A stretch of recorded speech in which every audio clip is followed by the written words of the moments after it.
Deutschlandfunk. Musikszene.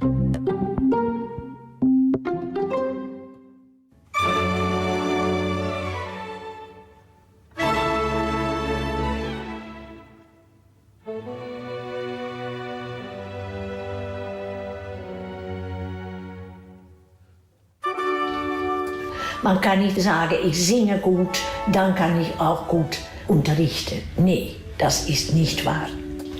Unterrichten ist wirklich eine Kunst.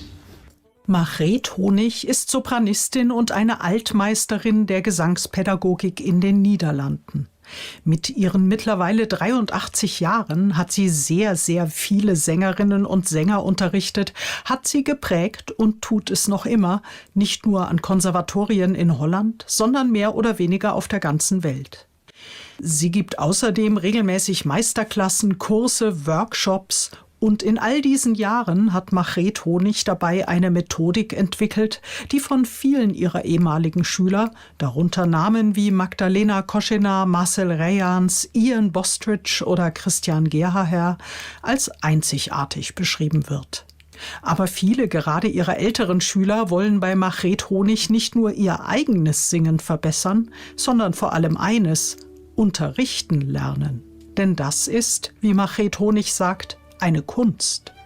Eine Kunst, die aber im Gesangsstudium in der Regel nur unzureichend vermittelt wird. Besser singen lehren. Die Arbeit der Margreet Honig Foundation. Eine Sendung von Andrea Braun. Die Margreet Honig Foundation wurde im Mai 2018 gegründet. Ihr Ziel ist es, Margreets erfolgreiche Unterrichtsmethodik an eine nächste Generation von Singenden und Lehrenden weiterzugeben, um sie für die Zukunft zu bewahren. Ich spreche mit Margreet Honig im Herbst 2021. Wir wollen uns über ihre Stiftung, ihre Lehrmethoden, ihre Erfahrungen mit Sängern und Gesangslehrern unterhalten. Wir duzen uns, wie es in den Niederlanden üblich ist. Es entspricht aber auch einfach Margreets Art, sehr herzlich und so nahbar wie möglich mit ihren Mitmenschen umzugehen. Margreet, warum hast du diese Stiftung ins Leben gerufen? Weil ich so gerne will, dass es nicht nur um Studenten, Sänger, alles geht, aber auch in der ersten Platz um Lehrer und Lehrerinnen zu helfen, um wirklich gut zu unterrichten. Und mit welchen Anliegen kommen diese Lehrerinnen und Lehrer dann zu dir? Es sind natürlich sehr viele, die jahrelang nur selber singen. Ältere Sänger, die sagen, now will ich eigentlich unterrichten, aber nun will ich mich noch ein bisschen weiterbilden in wie unterrichtest du? Was kann ich lernen? Was kann ich lesen? Wann kann ich mit einer jungen Sängerin zu dir kommen? Nun sagst du gerne, du möchtest auf der Bühne keinen Sänger sehen, sondern einen singenden Menschen. Wie wirkt sich dieser Fokus auf Menschlichkeit beim Unterrichten aus? Ich habe selber, wenn ich gesungen habe, eine Studentin war, da sehr untergelitten. Die absolute nicht harmonische Atmosphäre. Das ist auch eine sehr schlechte Atmosphäre, um etwas zu lernen. Man muss Vertrauen fühlen. Der Lehrer mit den Studenten. Es muss ein Team werden und nicht verschiedene Lehrer, die ihre eigene Methode haben oder der andere darf nicht zuhören. Das finde ich so altmodisch, dass ich dachte, das muss vorbei sein.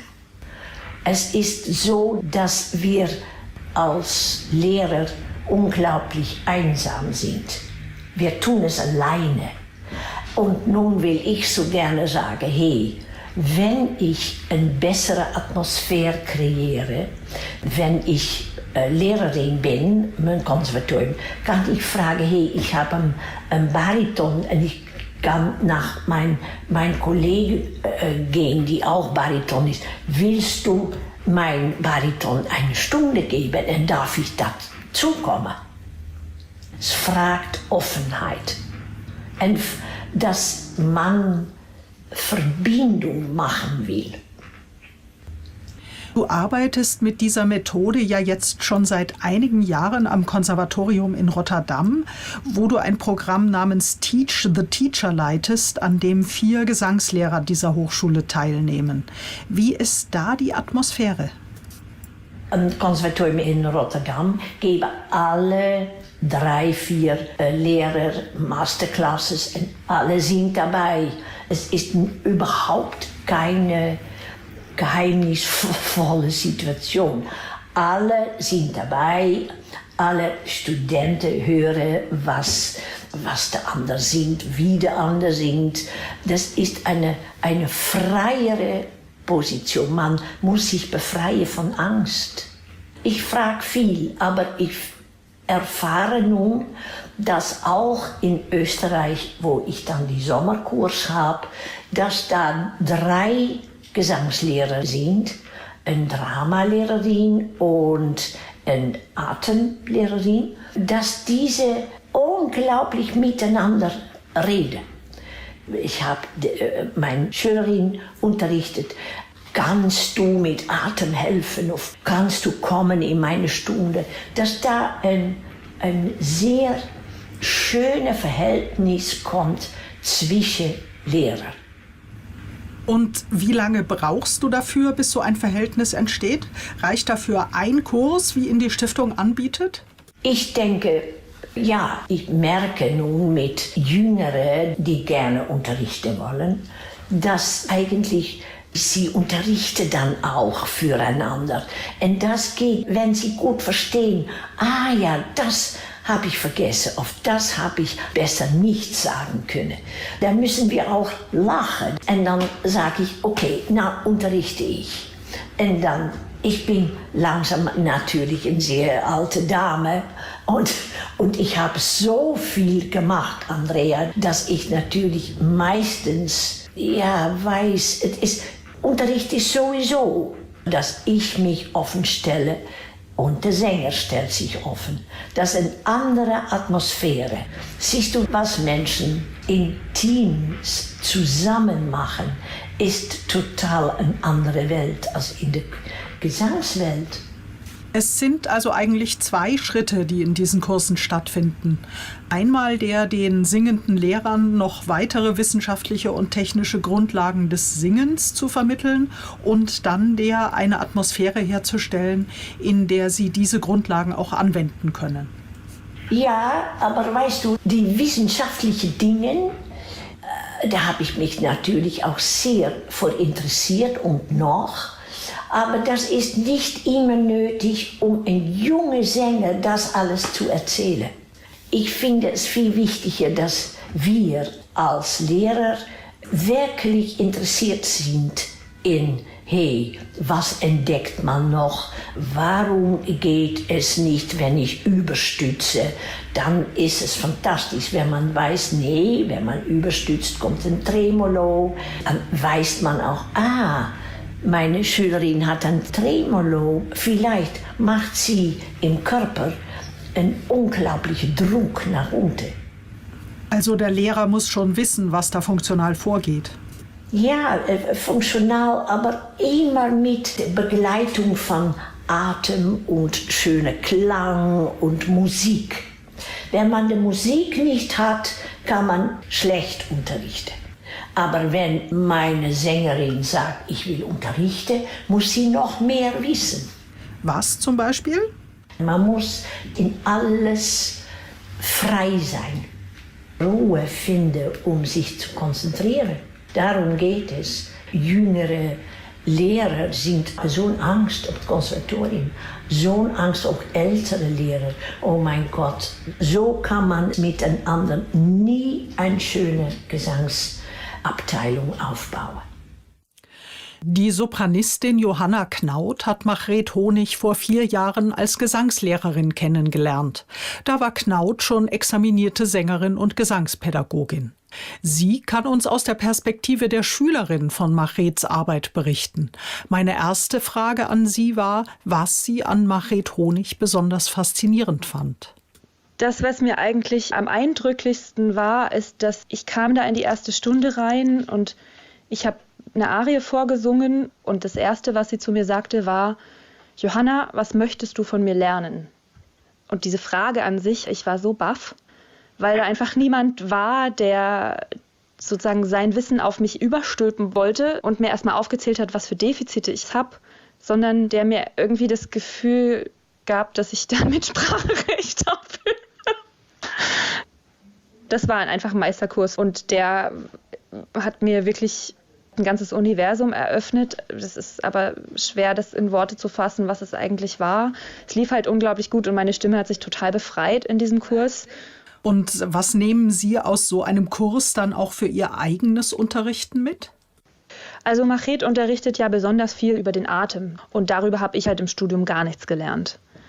Ich würde fast sogar so weit gehen, dass der Atem vielleicht theoretisch irgendwann mathematisiert wurde, aber ich habe praktisch weder gelernt, wie sich das in mir anfühlt, noch wie ich das an einem Schüler sehe. Und das hat sich in mir total verändert, seit ich bei ihr Unterricht habe. Und entsprechend habe ich aber auch einen Blick dafür entwickelt. Warum, meinen Sie, waren Ihnen diese Aspekte vor dem Unterricht bei Machet noch nicht so klar? Also ich habe halt grundständig angefangen, Pädagogik zu studieren. Da war ich Anfang 20 und sollte mir theoretisch was aneignen, was ich jemandem beibringen sollte, hatte aber selber nicht das Körpergefühl. Gutes Körpergefühl beim Singen habe ich an der Hochschule nicht so gelernt, was einfach viel mit Druck, also Leistungsdruck zu tun hatte. Was hat sich bei Ihnen dann nach diesen Erkenntnissen im Umgang mit Ihren Schülern verändert? Ich glaube, ich bin viel raumgebender geworden, sodass ich die Schüler selber entdecken und spüren lasse und tatsächlich auch den Atem eben viel mehr thematisiere und insbesondere eben auch spüren lasse, wie Leute einatmen. Es ist tatsächlich so, selbst mit Anfängern geht das, eigentlich mit allen Schülern, die ich habe, durch die Bank weg, egal welches Alter, das funktioniert super. Also das klingt so simpel, ne? Aber das ist eins der wichtigen Dinge. Friedhelm Brusniak, soeben emeritierter Professor für Musikpädagogik an der Uni Würzburg, befasst sich seit Jahrzehnten mit der Ausbildung von Musikerinnen und Musikern. Und auch er kann von den didaktischen Ausbildungslücken im Musikstudium ein Lied singen. Es ist manchmal tragisch zu sehen, wie hervorragend ausgebildete Künstlerinnen und Künstler in pädagogischer Hinsicht scheinbar hilflos sind. Das habe ich durchaus auch mitbekommen von Studierenden, die gesagt haben, die kann mir das überhaupt gar nicht erklären. Die sagt zwar immer, hör dir das mal an, wie ich dir das vormache. Aber dann höre ich das und ich werde niemals jetzt das nachahmen können und ich verstehe auch gar nicht, wo das eigentliche Problem ist. Sie kann mir das nicht vermitteln und erklären. Und warum muss ein Sänger, eine Sängerin das überhaupt können, unterrichten? Sie sollen doch vor allem schön singen. Man weiß ja nie, wie das Leben mit einem umgeht und man kann hinterher glücklich und froh sein, wenn man mehr gelernt hat, um vielleicht sogar eine eigene Schule dann zu leiten. Und in diesen Bereichen, denke ich, kann und muss mehr getan werden. Und das Angebot muss nicht nur obligatorisch sein, sondern man müsste von vornherein sagen, also wenn du in diesen Bereich hineingehst, dann solltest du dir des Risikos bewusst sein und um dir klar zu machen, was das bedeutet, wollen wir dir die Realität im Bereich Kultur einmal vorstellen. Es geht nicht darum, jemandem zu erklären, du kannst das nicht, ganz im Gegenteil, sondern man sollte jemandem sagen können, da ist deine Chance. Das heißt also, dass man bei der Beratung im Studium sagt, pass auf, es könnte sein, dass du irgendwann im Alter Probleme mit deiner Stimme bekommst. Oder es kann ein Unfall passieren, kein Mensch weiß, was im Leben geschehen wird. Achte doch darauf, dass du ein zweites Standbein mitbekommst. Machet Honig sagt nun gerne, dass für erfolgreiches Unterrichten erst einmal eine entsprechende Atmosphäre, ein Vertrauen zwischen Schüler und Lehrer geschaffen werden muss. Wie ist da Ihre Erfahrung? Die größten Erfolge haben die Pädagogen, die in der Lage sind, die Person, die gegenübersteht, sich öffnen zu lassen. Das heißt zuzuhören und erst einmal zu registrieren, wo die wirklichen Probleme liegen, die behoben werden müssen, dass man in Freiheit und Offenheit der Stimme und seiner eigenen Musikalität Ausdruck verleihen kann. Erst dann, wenn Verspannungen, wenn Komplexe und allem aufgelöst werden, wenn man damit umgehen lernen kann, dann erst ist eine andere Arbeit möglich. Wäre es dann in der pädagogischen Ausbildung von Musikern sinnvoll, Gruppenunterricht zu machen, sodass, wie in manchen von Margret Honigs Kursen, eine Gruppe von 3 oder 4 oder 5 Sängern beobachtet, wie ein anderer Sänger seine Schüler unterrichtet? Auf jeden Fall, denn man kann ja auch Beobachtungsaufgaben geben. Es geht ja nicht nur darum, dass einfach naiv jetzt schau mal zu, wie es gemacht wird und wie das dort funktioniert, sondern dass man mit klaren Beobachtungsaufgaben arbeitet. Wie man das dann macht, ist eine zweite Frage. Aber in dem Moment, wo man selbst lernen muss, anders zu beobachten, auch sich frei machen muss von Abwehrreaktionen, die man innerlich spürt. Ich will eigentlich gar nicht jetzt dieser Frage nachgehen, sie interessiert mich nicht, aber sie interessiert andere. Und sie ist vielleicht sogar wesentlich, dass man sich damit auseinandersetzen muss. Dass es also mehr Probleme gibt, als mir lieb sind. Und dass ich das lernen muss, anzunehmen. Erst dann ist man Pädagoge. Margret, unter dem Dach deiner Stiftung gibt es nun verschiedene Angebote und Kurse. Erst einmal das regelmäßige Programm Teach the Teacher in Rotterdam, über das wir ja schon gesprochen hatten. Dann jedes Jahr einen Kurs in Österreich, 2 in Amsterdam und einen in Frankreich. Aber der besteht nicht nur aus Gesangs- und Lehrunterricht. Was kommt dort noch hinzu? Ja, das ist ein bisschen ein anderes Ideal. Da haben wir Zen, da wird meditiert und da ist Drama, dann müssen sie spielen und improvisieren und ich bin Gesangslehrerin. Das ist eine andere Struktur. In Österreich haben wir auch Zen, aber viel kürzer.